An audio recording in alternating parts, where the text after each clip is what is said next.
একটা ছোট মফস্বল শহর। শহরের প্রাণকেন্দ্র বলতে একটাই পুরনো রেলবাজার। সেখানে ভোর হবার আগেই শুরু হয় মানুষের আনাগোনা। ট্রেনের বাঁশি, কুলিদের হাঁকডাক আর কাদামাখা মেঠোপথের ধারে ছোট ছোট খুপড়ি দোকান। এই নিয়েই বাজারের জীবন। এই বাজারের কোলাহলের মাঝে প্রতিদিন একটি অদ্ভুত দৃশ্য চোখে পড়ে। বাজারের একদম শেষ মাথায়, যেখানে একটা পুরনো অশ্বত্থ গাছ আছে, তার নিচেই ঠাঁই হয়েছে এক যুবতীর। তার পরনে ছেঁড়া খড়া একজোড়া সালোয়ার কামিজ, যা ধুলোবালি আর ঘাম লেগের প্রায় তামাটে রং ধারণ করেছে।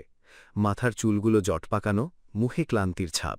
স্থানীয় মানুষ তাকে চেনে বোবা পাগলি নামে। সে কথা বলে না, শুধু একদৃষ্টে তাকিয়ে থাকে বাজারের মানুষের ব্যস্ততার দিকে। তার চোখে এক গভীর শূন্যতা, যেন সে কোনো হারিয়ে যাওয়া ঠিকানার খোঁজ করছে প্রতিটি মানুষের মুখে। সারাটা দিন সে বাজারের এখানে ওখানে ঘুরে বেড়ায়, কারো কাছে হাত পাতে না, কারো ক্ষতি করে না। যখন খুব খিদে পায়, তখন হোটেলের বাইরে ডাস্টবিনে ফেলে দেওয়া উচ্ছিষ্ট বা পচা রুটি খুঁটে খায়। তবে আশ্চর্যের বিষয় হল, সে যা পায় তার সবটা নিজে খায় না। বাজারের রাস্তার নেড়ি কুকুরগুলোই যেন তার সবচেয়ে কাছের বন্ধু। সে যখন এক টুকরো পাউরুটি পায়, তখন আগে সেই কুকুরগুলোর মুখে তুলে দেয়। কুকুরগুলো তাকে দেখলে দূর থেকে ল্যাজ নাড়তে নাড়তে ছুটে আসে। মানুষের সমাজে সে পরিত্যক্ত হলেও পশুদের কাছে সে ছিল একজন ত্রাণকর্তা। কিন্তু কেউ জানত না, এই জীর্ণ পোশাকের আড়ালে লুকিয়ে আছে এক বিষাদময়ী অতীত। এই যুবতীর আসল নাম ছিল সাগরিকা আহমেদ, বাংলাদেশের অন্যতম শীর্ষস্থানীয় শিল্পগোষ্ঠী আহমেদ গ্রুপের একমাত্র উত্তরাধিকারী। তার বাবা সায়েম আহমেদ ছিলেন শহরের সবচেয়ে প্রভাবশালী ব্যক্তিদের একজন। সাগরিকা শিক্ষিত, মার্জিত আর প্রচণ্ড মেধাবী, কিন্তু ভাগ্যের এক নিষ্ঠুর পরিহাস সব তছনছ করে দিয়েছিল। ২ বছর আগে এক বর্ষণমুখর রাতে এক ভয়াবহ গাড়ি দুর্ঘটনায় সাগরিকার গাড়িটি খাদে পড়ে যায়। সেই দুর্ঘটনায় তার মস্তিষ্কে প্রচণ্ড আঘাত লাগে। দীর্ঘ কয়েক মাস হাসপাতালে জমে মানুষে টানাটানির পর সে বেঁচে ফিরলেও স্মৃতিশক্তি হারিয়ে ফেলে। হাসপাতালের নার্সদের চোখ ফাঁকি দিয়ে একদিন স্মৃতির খোঁজে হাসপাতালের বাইরে বেরিয়ে যায়। তারপর থেকে সাগরিকা আহমেদ হয়ে যায় এই বাজারের একটি তুচ্ছ পাগলি। পরিবার তাকে খুঁজতে আকাশপাতাল এক করে ফেলেছিল। থানায় জিডি করা হয়েছিল, পত্রিকায় বড় বড় বিজ্ঞাপন দেওয়া হয়েছিল, এমনকি পুরস্কারেরও ঘোষণা এসেছিল। কিন্তু কে জানত, কোটি টাকার রাজকন্যায় জীর্ণ শহরের এক কোণে ড্রেনের পাশে পড়ে আছে। বাজারে সবাই তাকে ভালো চোখে দেখত না, বিশেষ করে বাজারের ইজারাদার কালাম মিয়া আর তার সাঙ্গপাঙ্গরা। তারা মনে করত এই পাগলির কারণে বাজারের সৌন্দর্য নষ্ট হচ্ছে। মাঝে মধ্যেই তারা তাকে অকারণে ধাক্কা দিত, গায়ে নোংরা পানি ছিটিয়ে দিত। একদিন তো কালাম মিয়ার ছেলে সাজল স্রেফ মজা করার জন্য পাগলিটার গায়ে জ্বলন্ত সিগারেটের ছ্যাঁকা দিয়ে দিয়েছিল।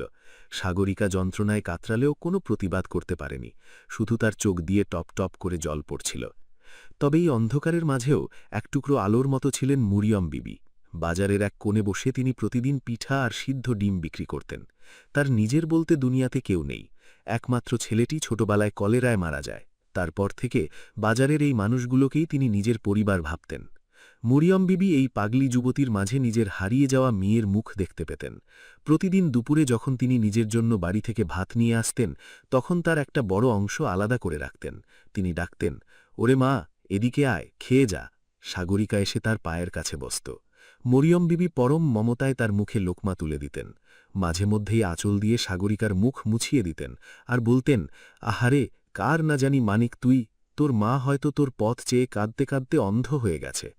মরিয়ম বিবি শুধু তাকে খাওয়াতেন না, মাঝে মধ্যে জোর করে তাকে টিউবওয়েলের তলায় নিয়ে গিয়ে সাবান দিয়ে গা ধুইয়ে দিতেন। বাজারের মানুষ তাকে নিয়ে হাসাহাসি করত। কেউ বলত, মরিয়ম বুড়ি তো দেখি পাগলিটাকে মেয়ে বানিয়ে ফেলেছে। মরিয়ম বিবি হাসি মুখে উত্তর দিতেন, পাগল হলেও সে তো মানুষ। সময় এভাবেই কাটছিল। কিন্তু একদিন দুপুরের কাঠফাটা রোদে একটা অভাবনীয় ঘটনা ঘটল। বাজারের মেইন রোডে একটা বড় ট্রাক ঢুকে পড়েছিল। ট্রাকের বিকট হর্নের শব্দ আর চারপাশের চিৎকার শুনে সাগরিকার মাথার ভেতরটা হঠাৎ তীব্র যন্ত্রণায় ঝিমঝিম করে উঠল। ঠিক সেই মুহূর্তে সাজল এক বালতি নোংরা কাদা সাগরিকার মাথায় ঢেলে দিল। চারপাশের মানুষ হো হো করে হেসে উঠল। মাথার সেই তীব্র যন্ত্রণা আর কাদা পানির ঠান্ডা স্পর্শ, সবকিছু মিলিয়ে সাগরিকার মস্তিষ্কের কোনো এক বন্ধ দরজা যেন হঠাৎ খুলে গেল। চোখের সামনে একের পর এক দৃশ্য ভেসে উঠতে লাগল। একটা বিলাসবহুল ড্রয়িং রুম, বাবার স্নেহময় মুখ, দ্রুতগতির একটা গাড়ি, আর তারপর সেই বিকট অন্ধকার। সে দুই হাতে নিজের মাথা চেপে ধরল। সে বুঝতে পারল তার নাম সাগরিকা। সে কোনো পাগলি নয়। সে চিৎকার করে বলতে চাইল, কিন্তু গলা দিয়ে শব্দ বেরোল না। তার শরীর কাঁপতে শুরু করল। সে চারদিকে তাকাতেই দেখল মরিয়ম বিবি হাতে একটা গামছা নিয়ে তার দিকে এগিয়ে আসছেন। সাগরিকার চোখে তখন এক অন্যরকম দৃষ্টি। সেই আগের শূন্যতা আর নেই, কিন্তু সে ভাবল, যদি সে এখনই নিজের পরিচয় প্রকাশ করে তাহলে এই মানুষগুলোর কি হবে যারা তাকে এতদিন তুচ্ছতাচ্ছিল্য করেছে। সে সিদ্ধান্ত নিল সে দেখবে এই মুখোশধারী মানুষেরা আসলে কেমন। তার সাথে আরও কয়েকটা দিন সে এই রূপেই থাকবে, কিন্তু এবার সে নজর রাখবে সবার ওপর। পরদিন থেকে সাগরিকার আচরণে এক সূক্ষ্ম পরিবর্তন এলো। সে এখন আর শুধু বসে থাকে না, বরং গভীরভাবে লক্ষ্য করে কে তাকে সাহায্য করছে আর কে তাকে ঘৃণা করছে। সে দেখল বাজারের বড় হোটেল মালিক যে প্রতিদিন বেঁচে যাওয়া খাবার ড্রেনে ফেলে দেয়, সেও একদিন সাগরিকাকে ধাক্কা মেরে তাড়িয়ে দিল। অথচ মরিয়ম বিবি নিজে আধ পেটা খেয়েও সাগরিকার জন্য এক টুকরো মাছ বাঁচিয়ে রেখেছেন। ততদিনে সাগরিকা সিদ্ধান্ত নিয়ে ফেলেছে সে আর বেশিক্ষণ এখানে থাকবে না। কিন্তু যাওয়ার আগে সেই বাজারের সত্য আর মিথ্যার পার্থক্যটা সবার সামনে পরিষ্কার করতে চায়। সে ওই দিন রাতেই বাজারের পাশে থাকা একটা জরাজীর্ণ টেলিফোন বুথের কাছে গেল। তার স্মৃতিতে বাবার অফিসের নম্বরটা ভাসছিল। হাত কাঁপছিল সাগরিকার। দীর্ঘ 2 বছরের নিঃসঙ্গতা আর যন্ত্রণার পর সে আজ প্রথম নিজের পৃথিবীতে ফিরতে চাইছে। সে নম্বরটা ডায়াল করল। ওপাশ থেকে একটা গম্ভীর কণ্ঠ বলে উঠল, হ্যালো, কে বলছেন? সাগরিকার বুক ফেটে কান্না আসছিল। সে শুধু বলতে পারল, বাবা, আমি কি মরে গেছি? ওপাশ থেকে এক মুহূর্তের নিস্তব্ধতা, তারপর এক আর্তনাদ শোনা গেল, সাগরিকা, আমার মা, তুই বেঁচে আছিস? তুই কোথায় মা? পরদিন সকালে সেই রেলবাজারে যা ঘটতে যাচ্ছিল তা বাজারের মানুষ কোনোদিন স্বপ্নেও কল্পনা করেনি। হাজার হাজার মানুষের ভিড়, পুলিশের সাইরেন আর বড় বড় কালো গাড়ির সারি যখন বাজারের ভেতরে প্রবেশ করতে শুরু করল, তখন সবার মনে একটাই প্রশ্ন, কাকে খুঁজতে এসেছে এই ভিআইপিরা?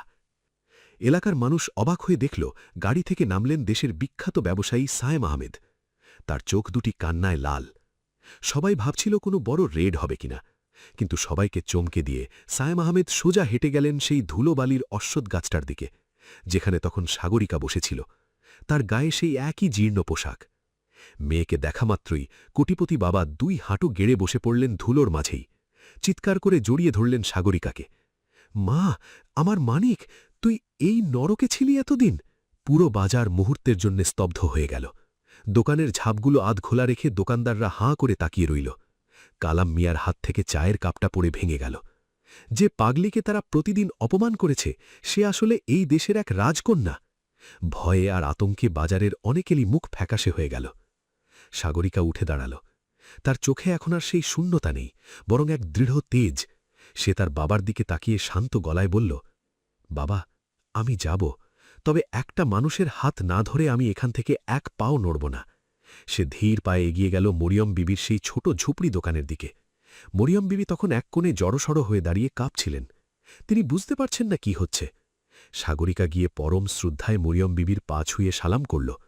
বাজারের মানুষ হতভম্ব হয়ে দেখল এক কোটিপতি তরুণী এক সামান্য পিঠা বিক্রেতা বৃদ্ধার পায়ের ধুলো নিচ্ছে।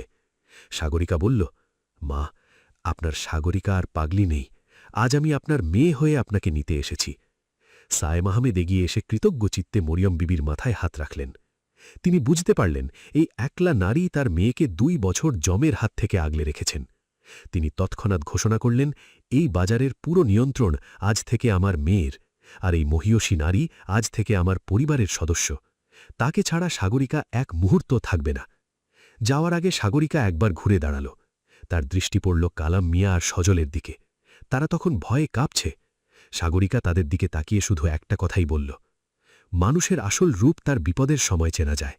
আপনারা আমাকে অপমান করেননি, অপমান করেছেন মানবতাকে। তবে আমি আপনাদের শাস্তি দেব না। আজ থেকে এই বাজারটির নাম হবে মরিয়ম বিবি বাজার। এখানকার প্রতিটি দোকানদারকে এখন থেকে এই মহিয়সী মায়ের আদর্শে চলতে হবে, যেখানে ক্ষুধার্তকে অন্ন দেওয়া হবে, ঘৃণা নয়। সপ্তাহখানেক পর সেই জীর্ণ রেলবাজারের চেহারা বদলে গেল। সাগরিকার নির্দেশে সেখানে গড়ে তোলা হল এক বিশাল লঙ্গরখানা এবং আধুনিক আশ্রয়কেন্দ্র। আর মরিয়ম বিবি, তিনি এখন সাগরিকার আলিশান প্রাসাদে থাকেন। তিনি যখন ডাইনিং টেবিলে বসতেন, সাগরিকা নিজে তার মুখে লোকমা তুলে দিত, ঠিক যেমনটি মরিয়ম বিবি বাজারের ধুলোই বসে খাইয়েছিলেন। গল্পের শেষে সেই জীর্ণ রেলবাজারের জীর্ণ অশ্বত্থ গাছের নিচে একটা বড় সাইনবোর্ড টাঙানো হল, যাতে লেখা ছিল, মানুষের পরিচয় তার পোশাকে নয়, তার আত্মায়। ক্ষমতার দম্ভে কাউকে ঘৃণা করো না, কারণ বিধাতা কখন কাকে কোন অবস্থানে দাঁড় করাবেন তা কেউ জানে না। বন্ধুরা, গল্পটি যদি তোমাদের ভালো লেগে থাকে তাহলে চ্যানেলটি সাবস্ক্রাইব করে পাশেই থাকুন। ধন্যবাদ।